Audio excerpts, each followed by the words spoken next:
Okay, then. In an interview with Mashable, Sarah Bond from Xbox has revealed, basically confirming, really, that the next generation console from Xbox, from Microsoft, it is happening, of course. But they're saying, well, here's the quote. Well, I can tell you you're right that the next gen console is going to be very premium, very high end, curated experience. You're starting to see some of the thinking that we have in this handheld, but I don't want to give it all away.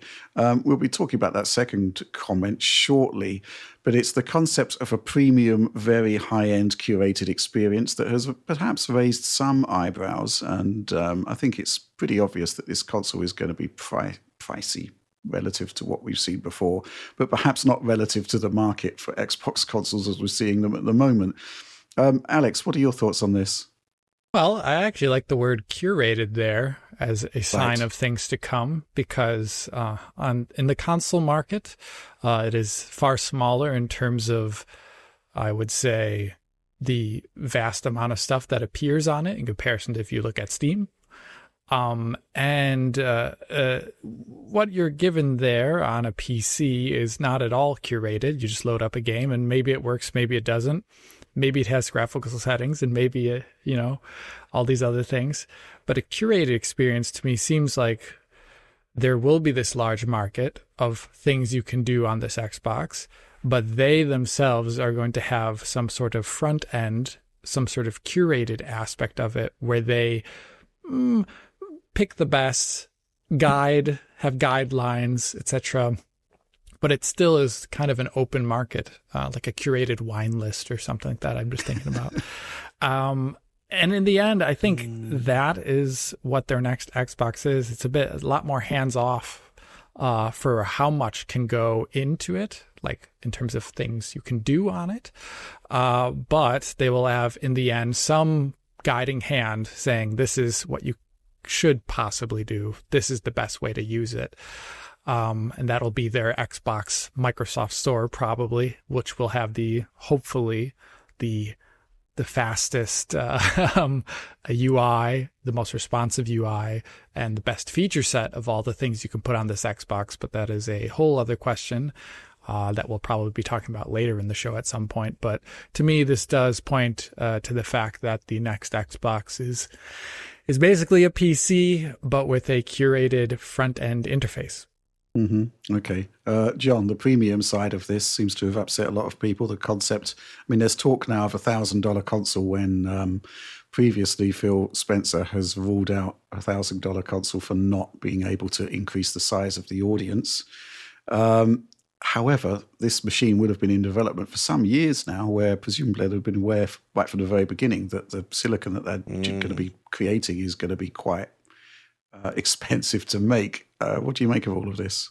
I mean, we knew it was going to be more than 4 games as well, right? So I wouldn't, read too much into that. But clearly, I mean, this is where they're going, I think. And this is kind of what we thought that they were going to be doing over the last year or so, which is essentially pivoting towards bringing the PC into the living room, which is the original goal I think they had with the first Xbox before the actual Xbox development team really took the reins and made sure it wasn't just a Windows PC in the home. But we're now at the point where that seems to be something that's a little more viable. People do indeed use PCs in their living room, but I do think this is essentially the end of the era of traditional Xbox as we know it. And I think they are just essentially combining their Windows business and their gaming business to create a singular platform here. And since it will essentially be a gaming PC, you would expect that it's going to have to offer a certain level of performance to be compelling on the TV side. I think on a handheld, you can get away with a lot less. But if you want to actually have a box that's genuinely compelling for PC gamers, it's going to have to be X amount of power, shall we say, right? Mm-hmm. And there is something compelling to this whole idea of offering a box that can play PC games in a neat package with a smooth interface, right? Because that is something that is still kind of lacking, I would say, and this I mean, there's a big asterisk on that. Asterisk on that because, well, it's not exactly been Microsoft's big forte so far. Because when I say that PCs haven't worked well in the living room, it's because of Windows, right? Where this idea is like you plug in a console, you hit power, it comes up on your TV, and you're just able to pick up a controller and start going. There's no fussing around with anything. PCs are still not like this, right? Especially if you don't have the mouse and keyboard in front of you. And that's clearly what they want to build. And we know that can work, but I think the Xbox Ally is essentially the model that they're going to be going for. And I guess I should hope that by the time they launch something like this, whatever they've been trying to do with the Ally and the front end there, and that is a partner product, of course, hopefully that will actually lead to something better, because right now I think that their biggest challenge is making Windows something that people want to use on a TV. Because Windows kind of sucks right now in a lot of ways. Right. Yeah. I mean, we're going to have two separate news topics about the concept of, first of all, the premium curated experience, and then secondly, this comment about how the Ally is essentially a preview or a hint of what's to come. But I think we should just roll it into one discussion here. It just kind of makes sense, really. Agreed. So on the expense side, I think if the objective is basically to make Xbox proliferate across as many devices as possible, then they've kind of moved the strategy on from a mainstream box that is affordable, that will increase the sort of available market, towards a high-end flagship device that is actually going to act as a kind of the best of the best for what Xbox is. And you'll pay extra for that. And if you don't want to pay extra, then there's this proliferation of other devices, including PlayStation, of course, where you can actually play those games. And secondly, there's also the concept of cross-gen. Cross-gen isn't going to go away. It's going to be probably a longer period than before, which I think is quite sad in many, many ways. But it does mean that however many hundreds of millions of existing devices that are out there, they'll still be viable for a lot of these games for several years to come, by the look of it. The concept of a high price, I've said it before, I'll say it again. If it's a concept of expensive compared to a console, that's one thing. Expensive compared to a pre-built PC, that's another. Which kind of leads us on to this supporter question from Spud 19870. Hello, Digital Foundry team. It seems to be a given that Microsoft are going after the pre-built PC market. Do we anticipate a price point of £800 to £1,000? Looking at the specs of pre-built PCs currently, you can get a Ryzen 7 5700X and a 5060 with 16 gigs of RAM for around £1,000.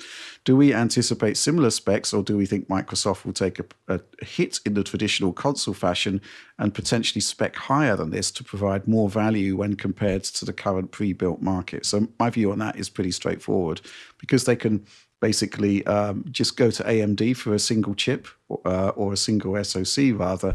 They can actually undercut the existing pre-built market quite significantly, I think. Yes. So again, it will be expensive if you're comparing against a PlayStation 5, possibly even a PlayStation 6, right? But compared to pre-built PCs, it's actually going to be potentially a quite decent value. I think that's probably the way I see that. Yeah, I see that similarly too, but just look like a modern motherboard. Do you think you need 4 PCIe slots on a next-gen Xbox-like PC? Do you need 6 to 8 USBs, 2 Ethernet ports, or all these things? These are things that just console people who are interested in just gaming don't care about. And it would be interesting to actually have a motherboard made that is basically all about an SoC. And I think that's how they're going to save the money on it and undercut it. But at the same point, because you don't have those other features, you actually are losing a bit of the modability or modularity of a normal PC, of course. That is, unless they offer multiple SKUs of whatever this thing is, like different memory configurations, different SoC configs, right? I think that would be a bad idea. I agree. They need something more monolithic. But on the memory side of things, I think it would be. I think they can actually customize that SoC because they've got that bridging technology between a CPU chiplet and a GPU chiplet, they could just like have another GPU chiplet that's, you know, smaller, but it would still be quite expensive to make, I'd say, relatively. I was going to say, Alex, I think the big benefit, though, to going non-modular, like a typical PC, just comes down to being able to make a more visually compelling box for your living room, because I do think that matters. I don't think just having a PC tower plopped in your living room is good. Most people aren't cool with that. I'm not cool with that. I don't like the way that looks. It's too big. It's just not, it doesn't really work great.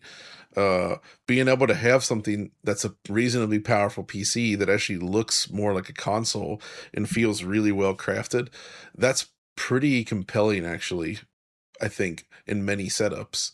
And I think that's the two things they need to get right. They need to get something that's actually really beautiful as a design, where you're like, oh man, this looks great. This is a nice box that fits nicely into my setup, unlike a PC. And they need to make sure that the actual user experience is way better than just a pre-built PC in terms of the front-end interface. If they can get those two things right, I think they will have actually a fairly compelling product, but I don't believe that they are going to be playing in the same pool as Nintendo and Sony from this point on. Like, this is a different class of product. They are not competing in that console market as far as based on what we know so far, I would say. And I don't think they're expecting that anymore. Yeah, that sort of segues seamlessly into this question from Eggs for Days. Hi DF, exclamation point regarding Microsoft's next quote-unquote console.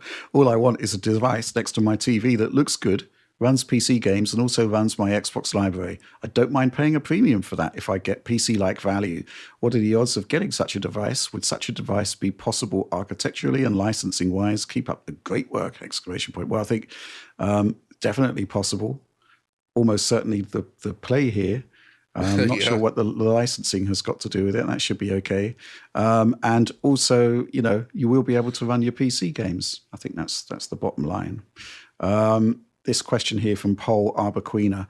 Hello, DF crew, exclamation point. Another week and yet another round of Xbox news to cover. Can they not have an off week? Yeah, it's a fairly good question. My question is simple regarding the rumored PC Xbox. Why would someone that only wants to play games on their couch, traditionally known as a console user, want to pay extra money for a Windows operating system they will never use? Surely Microsoft won't give it for free. I don't think they're doing it for the ROG LIX, and add more money on top of that if Microsoft doesn't want to subsidize the hardware itself. I don't think they do want to subsidize the hardware, but the idea of paying extra for the Windows operating system is that, you know, basically you can then tap into Steam, Epic Game Store, all of that, which, you know, is just kind of a really good thing, I think. Seems Alex? pretty easy. Oh, sorry. Yeah. As John was saying, it seems pretty easy. I think this is only a good thing if you're a user, but why would a user who traditionally just wanted those simple walled, I don't think about it kind of things, like, oh, I'll just pay for whatever I have on your digital store? I don't know how much of those people who've only ever done that branch out. I couldn't possibly speak for them because I've never been them, but I think maybe it could be like a translation market. You've seen it before where people use one medium and they switch to another. We all switched from CDs to primarily streaming music, a lot of people. So people are capable of changing their habits of media consumption and media use. It's just a matter of whether or not Microsoft is making a compelling medium for the TV that'll make users switch without worrying about too much stuff. Totally has yet to be proven, and we'll talk about it later. Maybe it's a little bit hard to believe that they'll be able to achieve it. Yeah. Let's move on to this topic of how Xbox Ally X represents some of the thinking that we have for the next generation console. Because I think there's a lot of reservations here. I mean, obviously, this is pure speculation because we don't actually know what Microsoft's strategy is for it. But I think, you know, the overall sort of direction of travel is to unify everything under Windows, which, you know, kind of makes sense, right? But on the flip side, there are profound problems here because it's not a great place to game at the moment. Got this question from Ishrak. if we were getting a PC like Xbox next generation, do we have any faith in Microsoft to get Windows ready with a console interface that works in a similar way to SteamOS? Personally, given Microsoft's track records on this, games Windows Live, Windows 10 UWP apps that crash if you look at them funny, the Microsoft Store, and the mess that is the Xbox app, I have my doubts. I think there's two things here. Basically, the discussion point is basically concept and execution. The execution of the Windows app and the Xbox app is currently a bit sort of substandard. I actually had a quick catch-up call with Jason Ronald from Xbox this week, and he kind of sort of acknowledged that what we're seeing on the Ally X is the beginning of the journey. There's a long, long way to go, but Alex, on the one hand, we're talking about a curated experience, which is great because that is console-like and it does sort of reduce friction for more mainstream gamers. But on the other hand, we do have this situation where Windows is not great. Yeah, John's been complaining about Windows this week. The Direct last week was delayed because the ROG Ally benchmarks, I had the original ROG Ally benchmarks, there was just a mysterious drop in performance for no apparent reason. I had to do a complete reset and rebench. And the concept of that happening on my Xbox console would be horrific. So what do you think about the concept here and the execution of how they're going to do this? Wow. Well, like Shrek, hello, by the way, I have my intense doubts whether or not Microsoft can pull this off.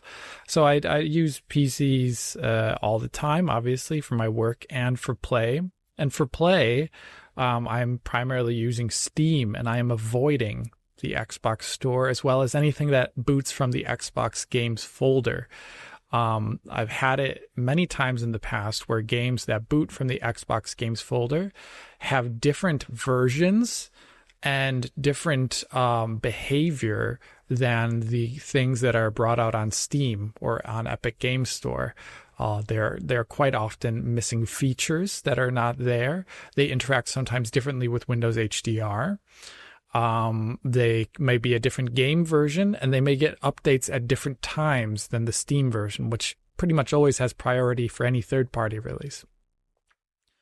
So I do not have a super positive interaction with the Xbox interface. Just this week, I even posted a social media message about, hey, wait a minute, what happened to I can't see how quick my games are downloading on the Xbox app anymore. What's that about? And everyone's like, oh, it just disappeared. Like, oh, why is it like everyone knew like, oh, it disappeared at some point? I don't know. So that's all stuff that if Steam stopped displaying how stuff was downloading, like when Steam has issues, like, I don't know, we just have like such a higher standard for it, like that when they mess up, everyone's like really pissed off. But with Xbox, you just kind of, at least Microsoft's movement in the PC space, you just kind of expect poor quality and a lack of a responsive UI, and you just kind of tend to get it. So that's the thing that they cannot have. They cannot be living that legacy with whatever this next Xbox is. And I have yet to, like, given what happened with UWP and UWA, and given what happened with Windows 8, and I'm trying to think of some other initiatives. NWO, like Games for Windows brother. Lives. Yeah, NWO too.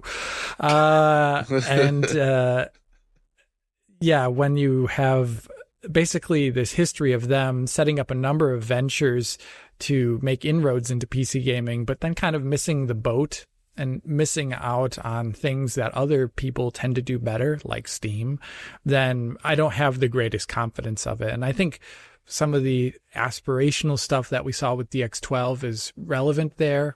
On a technical side, this has nothing to do with the store or the user interface, but I would say DX12 beyond DXR has led to, at times, worse user experiences than what we had under DX11, primarily due to developers having to do so much that they didn't do before and having to take care of all these shaders that they didn't have to do before.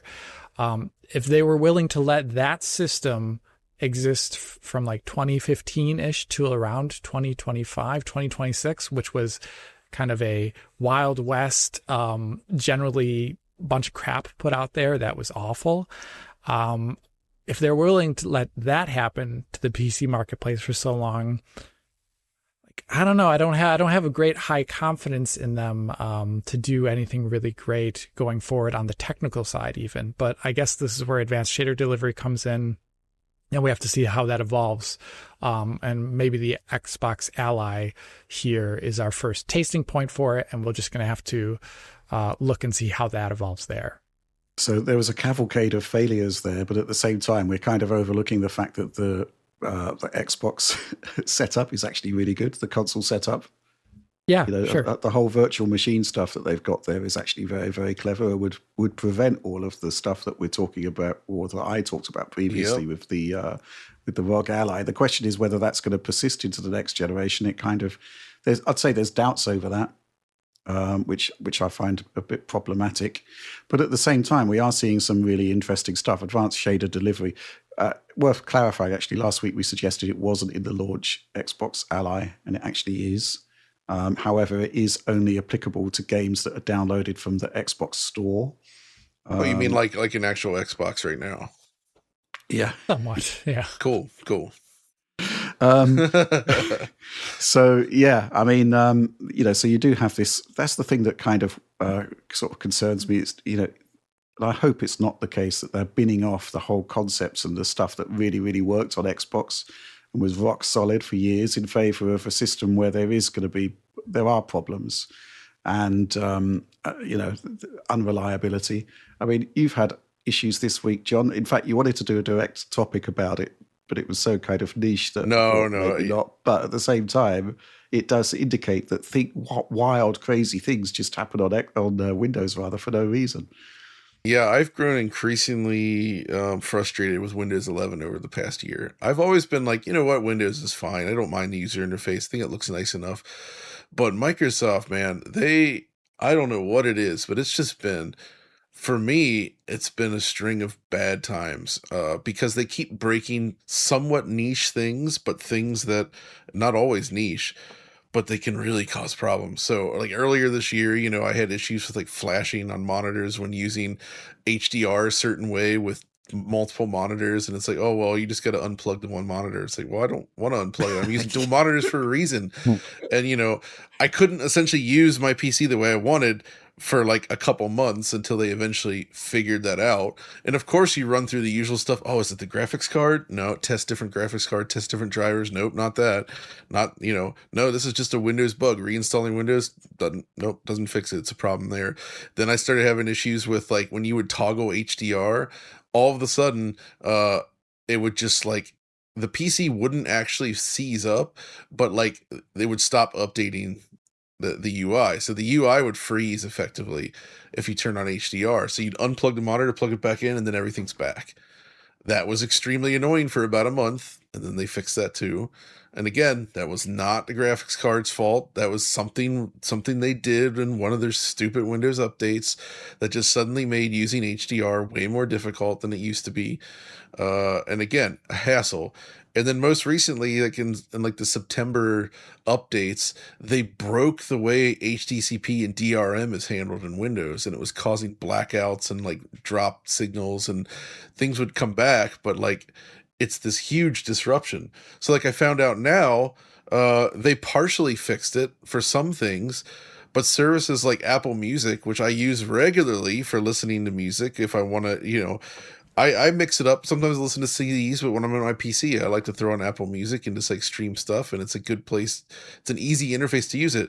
Well, it's broken right now because if you start it up, it triggers this DRM thing, which then causes the Windows update, causes the monitors to black out for about like 30 seconds, and then they come back, but then it just randomly blacks out while you're using it as long as the app's open. Oh, but what if you don't use the app? Okay, well, what if I start up Apple Music in Chrome? Guess what? Same thing. Anything that triggers DRM causes this issue. And it's like, it just makes you want to like smash my PC sometimes. And like, I thought about this recently. Like 3 or 4 years ago, I switched my dad to like a Mac Mini. He used to call me almost weekly with tech problems on his Windows PCs. He hasn't had a single tech problem since getting that Mac. It just goes. Windows. Like I've seen how many tabs he has open, and it's frankly absurd. It should be illegal, but it doesn't break. It works. I switched my wife to a MacBook this year, and all those problems and troubles and annoyances, they just gone. She doesn't complain about any issues. There's nothing popping up.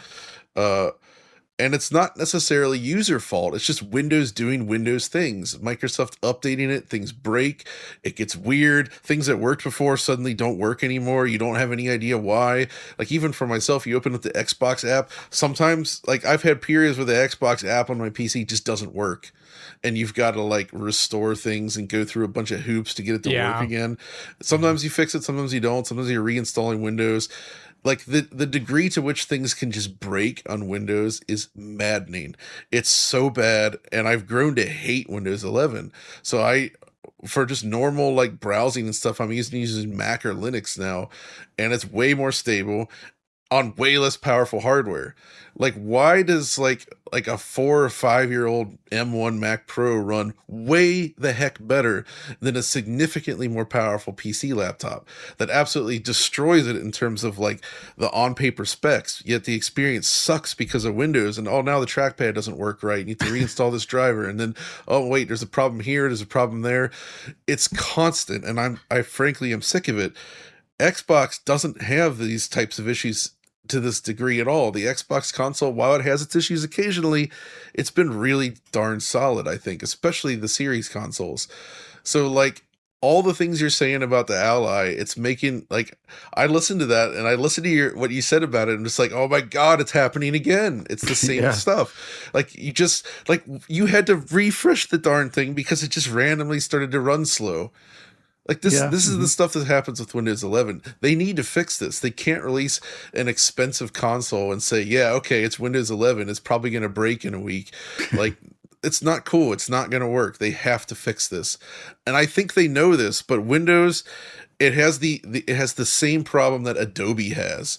I will say it's this legacy support, which is both its strength and its greatest weakness. And it's become so bloated and so full of junk over the years to the point where there's like multiple iterations of like OS elements that are like doubled and tripled up if you know where to look. That's just like hanging on all this legacy stuff that's just jammed in there. And again, Adobe, same way. It's slow, bloated, it breaks. It's like there's something seriously wrong with these. Microsoft is a very wealthy company. Like, I'm sorry, they've got to fix this. They've got to get better at this. Like, Windows has never been worse. I'd rather use Windows Me at this point. Well, let's not get carried away. All right, maybe let's not get carried away. As someone who's recently used Windows Me, maybe that's too far.